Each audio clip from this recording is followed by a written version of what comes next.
go. Welcome in. It is Ryan and Haylie. You're back with Ticor Title Talk. What's up, Haylie? Colleen? What's up, Ryan? How are you? It's been crazy. Industry's on fire still, not stopping, and yeah, we're here again for another Friday training. I tell you, man, there is, we're talking about the top 5 ways to waste time in title. We're going to get to that. But I can see when I look outside, it's amazingly gorgeous on a Friday midday here in San Diego, California. Why there's a line around the block for every listing on the market. Holy cannoli, man. The highest one I've heard was 64 legitimate offers on a property. That's insane. Well, people are now like, I just did a lunch over the week with some agents, and we did like a little networking thing. First of all, it was actually really cool to be on a patio with agents to actually kind of be networking stuff. But one of the things that got brought up was people just aren't even answering their phone anymore. They're not even responding. They're just not even answering, not taking calls. Like, it's that robust that it's gotten to the point. I mean, you always see the memes, like us in real estate, we're always on the phone and stuff, but now it's to the point where literally people are like not even answering it. I don't envy either side. The poor listing teams have to categorize and present 25, 30, 15 offers, which is a ton of work. The buyers are having to look at their buyer and at the buyer's agents and say, man, we lost out again. And after a while, they start to say, like, come on, man, like, we can get something in here. So it's stressful on all sides. The poor mortgage people can't process things fast enough, churning out loans like crazy. Oh, by the way, there's a refinance boom, too. It's like, man, everywhere you turn, it's like, wow. Well, hearing one of our, like, very good agents that we work with, who's a very good professional, been in the business for a long time, I was talking to their relative, and he straight told her, don't buy a house right now. Like, he's like, no, just don't do it. Like, go never lie. He's like, just don't, no, we're not even going to do it. It's just crazy. It's insane, which is great. We are very grateful, and that kind of leads us into where we wanted to start. I want to start a little mindset moment, right? Mindset moment. I don't know if some of us noticed, us native San Diegans, did definitely notice that would be us. Fernando Tatis signed 14 years, $340 million. Hopefully we can actually go watch a Padres game next year or in the next coming up year. Like, I want to go watch Padres game. I've never been more excited to I love the park, the experience, and it's going to help the teams to be really good. They're picking us as a World Series contender, so not to jinx them. But I thought to myself, I was like, oh man, he's our star player now for over a decade, for sure, right? 14-year contract, that's a lifetime contract in baseball. And I was, in times of adversity, which we've been through a pretty trippy last 18 months or year or whatever you want to call it, and who's your star player, right? What's your best version of yourself? And that has to do with self-talk, your internal narrative, what you're bringing to your day. Well, we know the Padres are going to bring Fernando Tatis, like they're bringing it. The cat's meow, and it's so nice to see them commit to winning, by the way. But they're rolling out one of the best players in baseball onto the field every day to compete and win. Who are you rolling out onto the field in your life?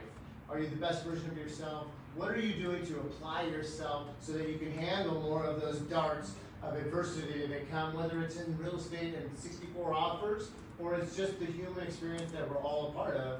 Life throws you curveballs, So, what's your rock star self, best version of yourself look like? Well, it was funny that Ryan brought this up, and that's what he kind of wanted to really touch on with having, Tatis join and all that. And I actually was listening to a podcast this morning that went right in line with what you're saying. And it's like, you want to start your day off on the front foot. If you start your day off on the back foot, you're defensive. You're on the defensive. You have to, start coming through. But if you're starting off your day on the front foot, you're already on the offense. So what does that look like? What does that mean, starting your day off on the offense side? It means not hitting the one thing that, and I struggle with this too all the time, and it was just funny that it was the first thing in the podcast that you talked about was, don't hit the snooze button. Like, you start your day off with a fail as soon as you hit the snooze button, because this was the coolest thing. When you were subconscious at night and you set your alarm, you wanted to wake up at 5:30, 6 a.m. You're like, you're setting attention. You're like, I'm consciously setting my alarm to wake up at 6 a.m. Okay. When you get up and you hit the snooze button, when you're not as consciously doing it, you're not doing what you wanted to do.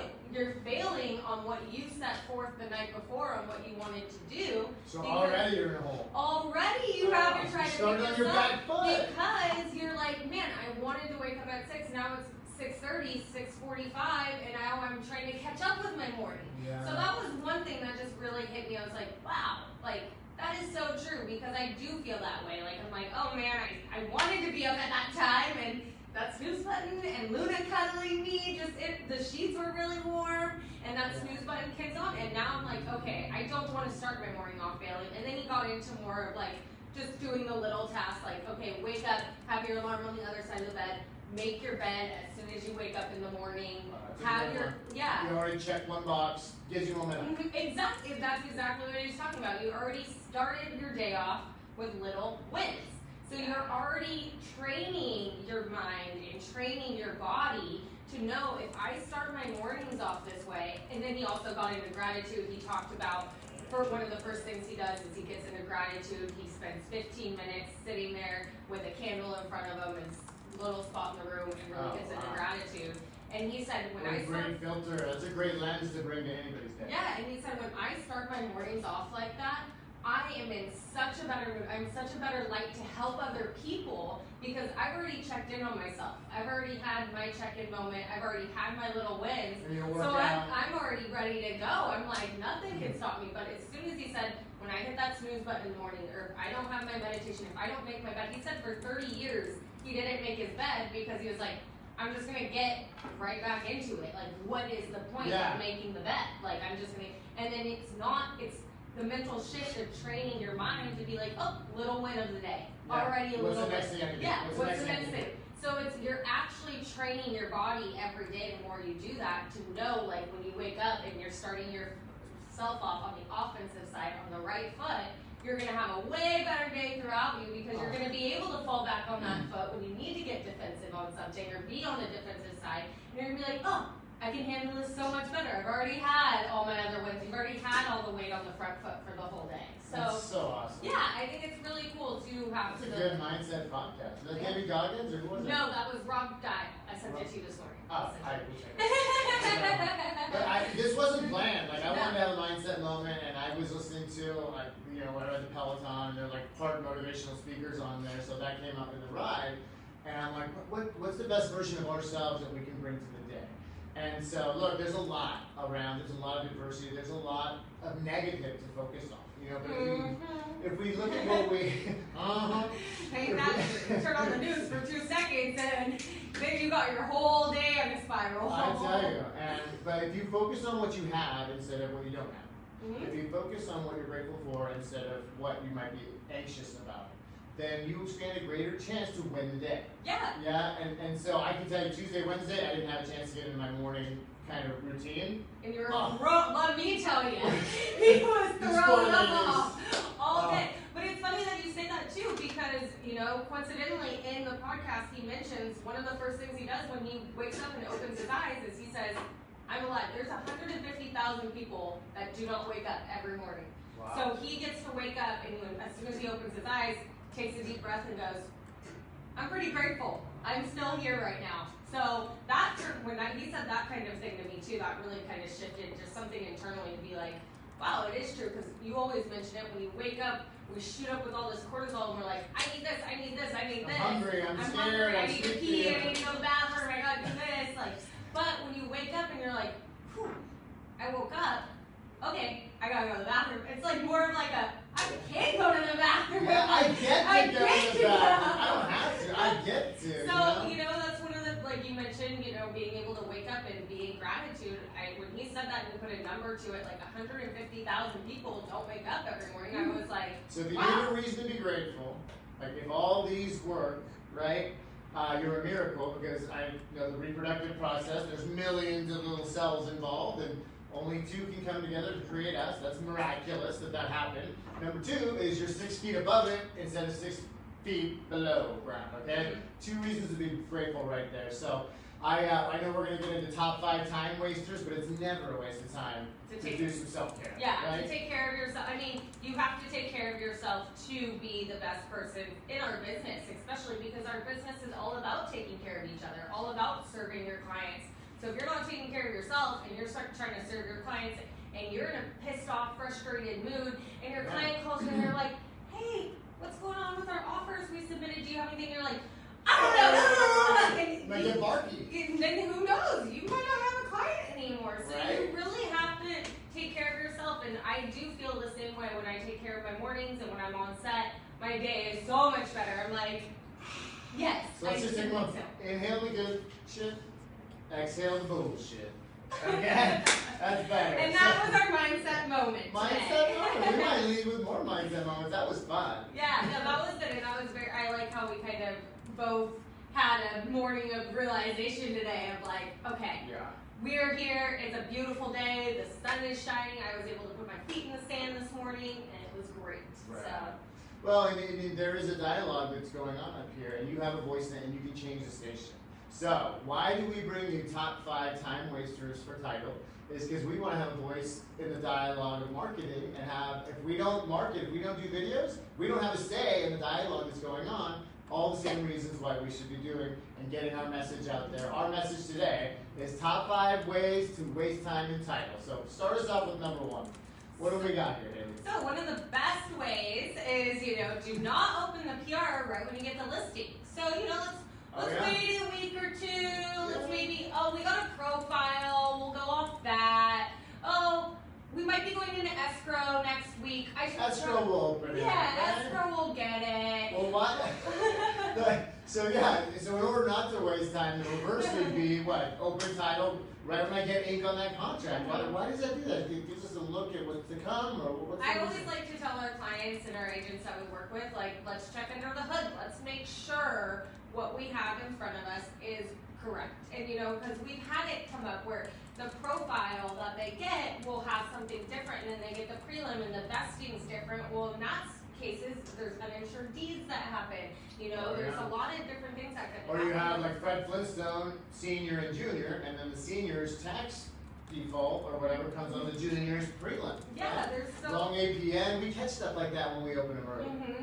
So it's important. So if you don't want to waste time and talk about mindset and talk about less frustration in our life, these 5 things really would help. So open that prelim right when you get that listing signed, because then you won't waste time having to catch up on last minute things. Yeah, an ounce of prevention is worth a pound here. We've only said that every video. Number 2 way to waste your time on title is don't read the email from Katie on our team who sends out the prelim and says, hey, Mr. Customer, no red flags on this one, or you better check out items 6, 7, and 8, subsection C, subsection Roman numeral I.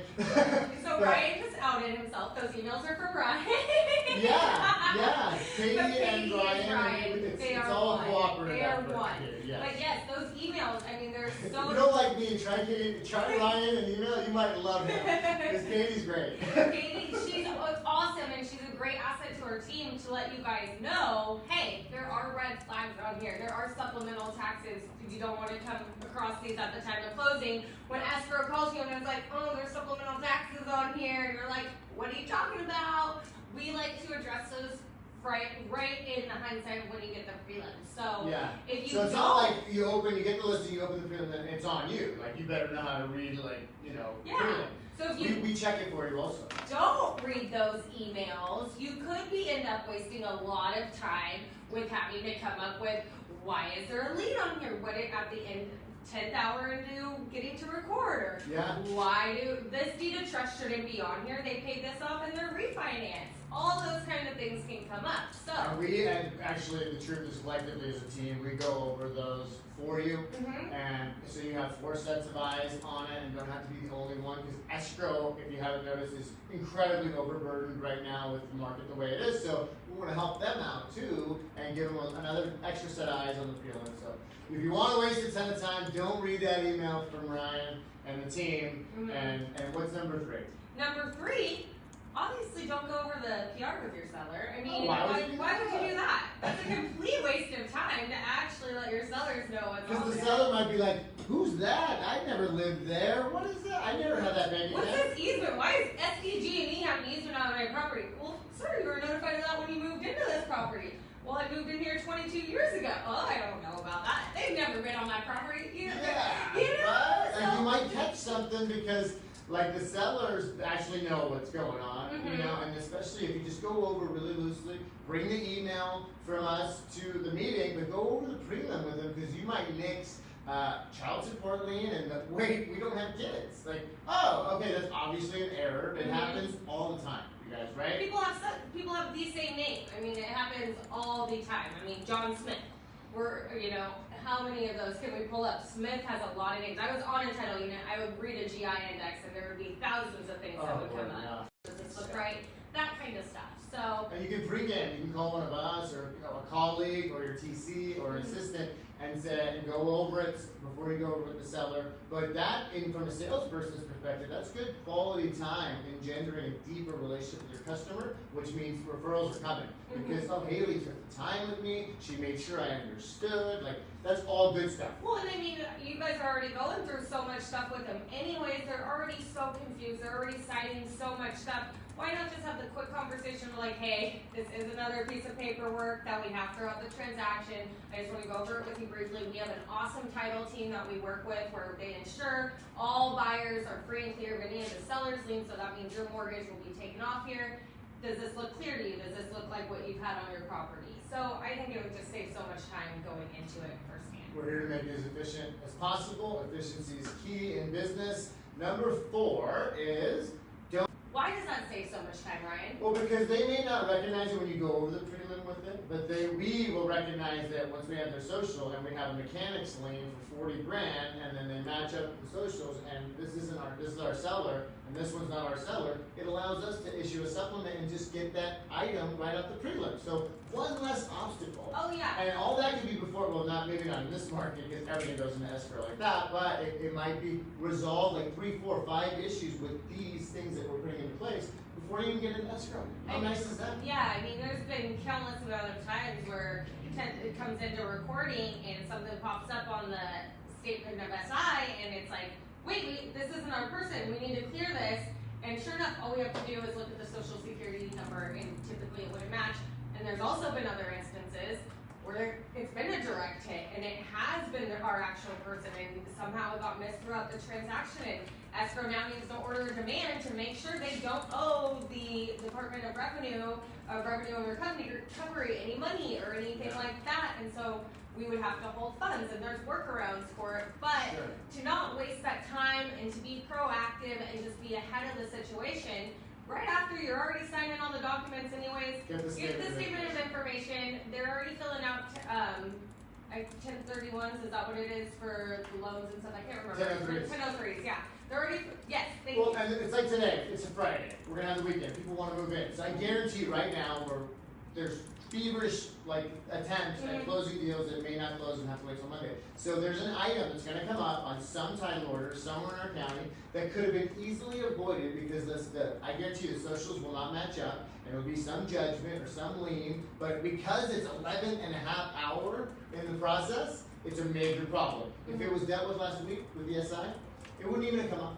So that's the kind of power of what we're talking about, a smoother closing.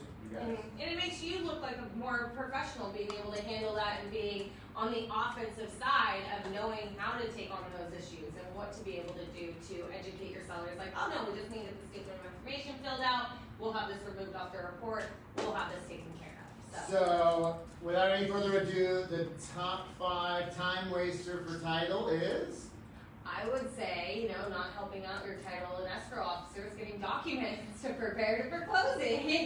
Right? So when it is a hit and when there is a satisfaction that you need to send us so we can remove it, look, it's a team sport, you guys. HOA documents.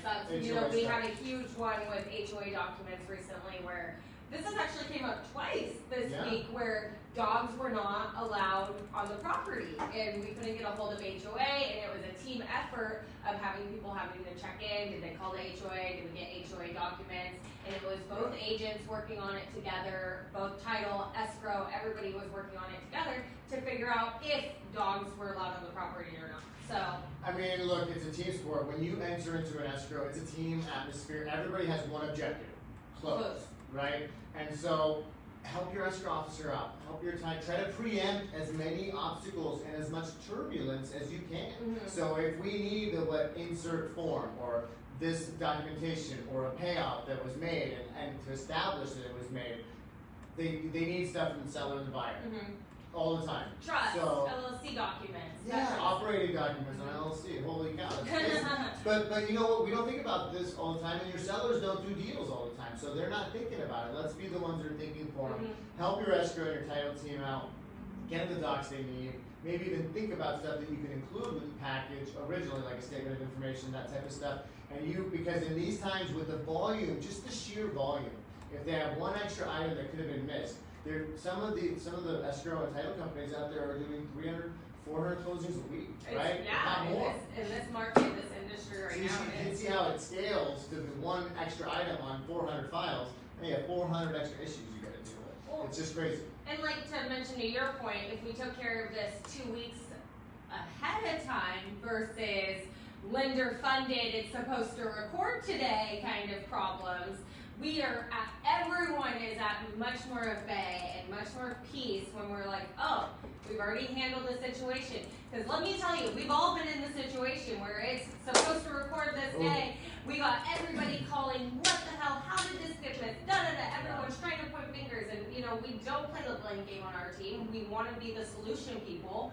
So we figure out, okay, there's a problem, how do we solve it? What do we need to do? Yeah. So with all those other steps involved, it can really help prevent coming down to the 10th hour of recording and having to record it and having a huge blow up and fire and everybody being stressed out, especially on a Friday. Nobody wants to hear that on a Friday, that something may not record because they got the buyers waiting with the moving trucks. Sellers they're already out, they're ready to go. It allows us to process the issues. You need a little pressure relief valve sometimes in life, right? Yes, little air out of the tire. Let's breathe. It's already taken care of. Or you can have the blowout on the side of the road.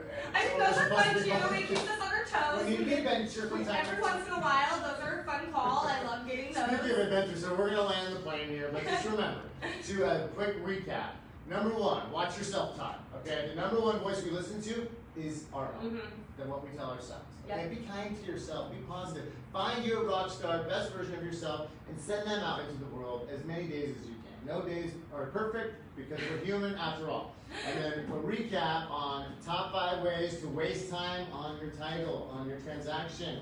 Don't open the PR right when you take the listing. That'll tend to save you way too much time. Right? What's number 2? Don't read our emails that we send out when we're letting you know if there's any red flags or what's going on, if there's taxes due, anything like that. You can find some nuggets in there that'll save you time. I mean, they probably just see Ryan looking there like, delete. All right. Really important to read those emails. That's a nerd of it all. Number 3, don't go over the prelim with the seller. You might catch something that's way too valuable and help you out. Or, they might have questions. You don't want to answer those, You don't want to build deeper relationships. No, you don't want to do that. Number 4, you don't want to get the SI, right? Wait, did we just go over that? No, we missed that. See? Yeah. We did the PR, SI. Don't get the SI, as we've established, that'll save you far too much time if you take that extra measure and just add it to your package. And number 5. Don't help your escrow and title. Don't be a team player, right? Don't get them the stuff they ask for right away. Look, you will shave tons of time because most escrow and title officers are proactive and they'll tell you ahead of time. It's like I tell my son, hey, your teacher assigned this a week ago. Why are we dealing with this at 10 o'clock at night? Tonight. It's due tonight. It's due tonight. It's due in like 10 minutes. So yes, be a team player. We always hear there's no I in team, all that kind of stuff. So always support each other because we all want to close the deal. So thank you guys so much. I hope that information helps you. Have a prosperous and awesome weekend, and we'll see you next time. I'm Ryan. She's Haley. Bye.